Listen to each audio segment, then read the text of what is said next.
আমাদের লালমনিরহাটের জেলা বিএনপি যুগ্ম সাধারণ সম্পাদক সাবেক উপজেলা চেয়ারম্যান একে মমিনুল হক, ছাত্রদলের সদর উপজেলা আহ্বায়ক জাহাঙ্গীর খান এবং এইমাত্র আমরা কোর্টে হাজিরা দিয়ে আসলাম মহেন্দ্রনগর ইউনিয়নের বিএনপি সাধারণ সম্পাদক আব্দুল ওহাব মন্ডল, সুজন, সোহাগ, সাংগঠনিক সম্পাদক আফজালকে জেলখানায় জামিন নামঞ্জুর করে জেলখানায় পাঠিয়েছে।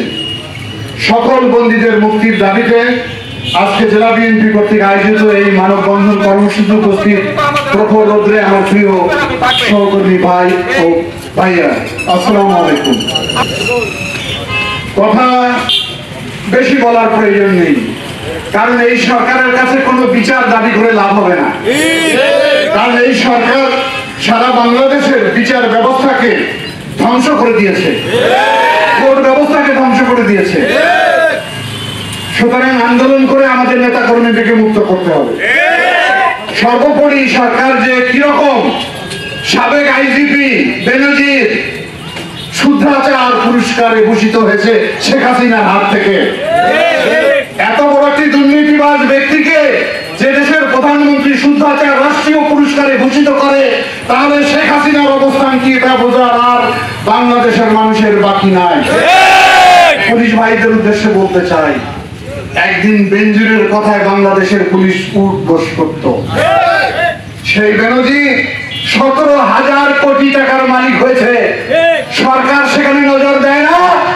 আর বিএনপির নেতারা আজকে 22 বছর ক্ষমতার বাইরে, তাদেরকে কোথায় ধরবে সে কারণে গোয়েন্দা লাগিয়ে দেয়। মনে রাখেন, পরিণতি সবারই একই রকমের ঘটবে। যত বড়ই ক্ষমতায় থাকে লাভ হবে না, ওই বেনজিরের পরিণতি সবাইকে ভোগ করতে হবে। কথা আজকে বলায় তো চাই না, লালমনিরহাটের 29 তারিখে একটি ঘটনা পরিকল্পিতভাবে ঘটানো হয়েছিল। নিজেদের অন্তর্দ্বন্দ্ব সবাই জানেন, ওই মহেন্দ্রনগরের বুলেটকে কিভাবে হত্যা করা হয়েছে। আজকে আমাদের মামলার যিনি বাদী, তারা নিজেরা নিজের হত্যাকাণ্ড ঘটিয়ে আমাদের লালমনিরহাটের মানুষের, আমার সহ কত নেতা কর্মীর বিরুদ্ধে মামলা দিয়েছে। তারা বাড়ি ছাড়া হয়েছে, সেই কাজ করে তারা ক্ষান্ত হয়নি। ওই এলাকার প্রতিটি মানুষের বাড়ি লুটপাট করে ক্ষান্ত হয়নি। অফিস আদালত বাড়ি ঘর ভেঙে মাটির সঙ্গে মিশিয়ে দিয়েছে। পুলিশের নাগির টাকায় পুলিশ কোনো ব্যবস্থা নেয়নি। আমরা মামলা করতে যাই, মামলা নেয় না।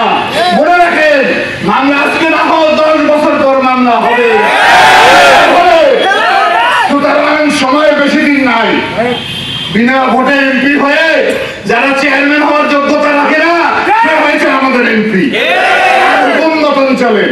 সুতরাং আমি মনে করি অবিলম্বে আমাদের কারারুদ্ধ ব্যক্তিদের মুক্তি দেন, বাংলাদেশের মানুষের ভোটের অধিকার ফিরিয়ে দেন, নিরপেক্ষ নির্বাচনের ব্যবস্থা করেন। নির্বাচন হচ্ছে এখন মামু আর আমি, এখন দেখি চাচা আর ভাতিজা। এই হলো প্রার্থী নাই, স্বামী আর স্ত্রী, বাপের বেটা, সবই হলো আওয়ামী লীগ। কেউ ভোট কেন্দ্রে যাবেন না। এই সরকার হাতে কোনো ভোট নিরপেক্ষ হতে পারে না। শেখ হাসিনা কোনো ভোট নিরপেক্ষ ভোট দেয়নি, বাংলাদেশে দিতে পারে না। কারণ নিরপেক্ষ ভোট দিলে ওনার জামানত হয়তো বাজেয়াপ্ত হয়ে যাবে। সুতরাং কথা আমার শেষ, যখন যে কর্মসূচি দেওয়া হবে সেই কর্মসূচিতে সবাই অংশগ্রহণ করবেন। এই আহ্বান রেখে সকলকে ধন্যবাদ জানিয়ে আমি আমার বক্তব্য এবং আজকের এই মানববন্ধনের কর্মসূচি এখানে সমাপ্তি ঘোষণা করা হলো। ধন্যবাদ সবাইকে।